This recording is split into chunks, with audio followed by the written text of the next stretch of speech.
শুৱালকুছি সনাতন বালিকা প্ৰাথমিক বিদ্যালয়ৰ বঁটা বিতৰণী সভা সম্পন্ন। পৰম্পৰাগত শিক্ষাই শিক্ষাৰ্থীসকলক সদায় পুথিগত বিদ্যাৰ পৰিমণ্ডলতে আবদ্ধ কৰি ৰাখে। কিন্তু বিদ্যায়তনিক ক্ষেত্ৰৰ পৰিধিৰ বাহিৰতো যে এখন জীৱন্ত পঢ়াশালী আছে সেই বিষয়ে জনাৰ সুযোগ নাথাকে। পাঠ্যপুথিৰ বাহিৰৰ জগত চিনাৰ সুযোগ নথকাটো আমাৰ শিক্ষাৰ বিৰাট বিফলতা।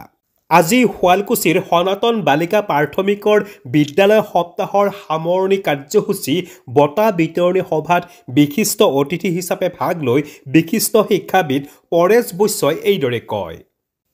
তেওঁ কয় যে আমাৰ জীৱনৰ বাবে লাগতিয়াল সকলো কৌশল, সমস্যা সমাধানৰ কিটিপ, কৃতজ্ঞতা জ্ঞাপনৰ নীতিবচন আৰু আমাৰ ভৱিষ্যত সলনি কৰাৰ বাবে লাগতিয়াল সকলোবোৰ দক্ষতা বিকাশৰ সুযোগ কিন্তু বিদ্যায়তনিক পৰিমণ্ডলৰ বাহিৰৰ পঢ়াশালীখনতহে আছে। বিদ্যালয় পৰিচালনা সমিতিৰ সভাপতি প্ৰশান্ত দাসৰ সভাপতিত্বত অনুষ্ঠিত উক্ত সভাত গণেশ দাস হাইস্কুলৰ প্ৰধান শিক্ষক গংগাধৰ কাকতি, অৱসৰপ্ৰাপ্ত শিক্ষক ভূপেন দাস আৰু কৃতি শিক্ষয়িত্ৰী কনকলতা দাসে আমন্ত্ৰিত অতিথি হিচাপে উপস্থিত থাকি শিক্ষাৰ্থীসকলক উদ্দেশ্যি ভালেমান মূল্যৱান কথা কয়। আৰম্ভণিতে বিদ্যালয়খনৰ প্ৰধান শিক্ষয়িত্ৰী শেৱালী বৈশ্যই তেওঁৰ প্ৰতিবেদন পাঠ কৰে। অনুষ্ঠানত শিক্ষাৰ্থীসকলে বিচিত্ৰ সাংস্কৃতিক অনুষ্ঠান পৰিৱেশন কৰে। আজিৰ এই মুকলি সভাতে বিভিন্ন প্ৰতিযোগিতাৰ বিজয়ীসকলক পুৰস্কৃত কৰা হয়। বিদ্যালয় সপ্তাহ উপলক্ষে যোৱা কেইদিনত সাংস্কৃতিক শোভাযাত্ৰা আৰু ছাত্ৰ ছাত্ৰীসকলৰ মাজত বিভিন্ন প্ৰতিযোগিতা অনুষ্ঠিত কৰা হয়।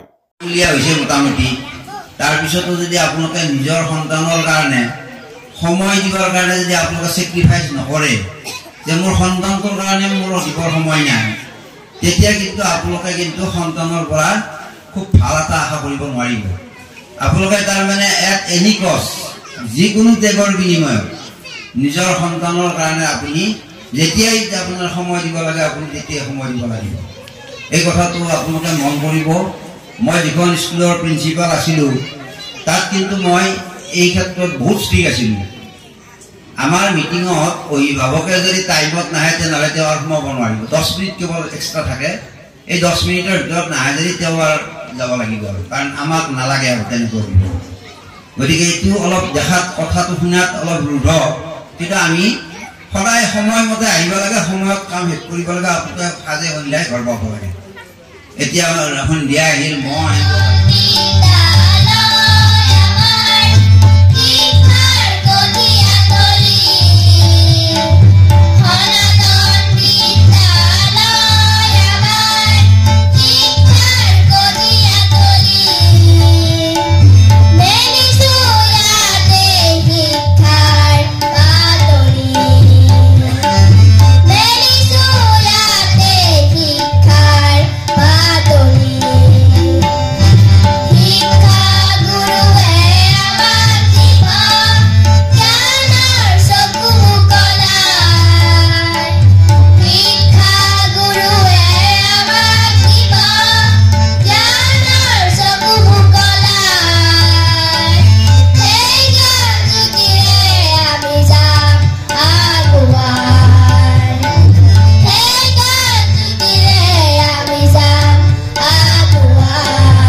হাজোৰ পৰা কমলাকান্ত দাসৰ ৰিপৰ্ট ইত্যাদি A to Z।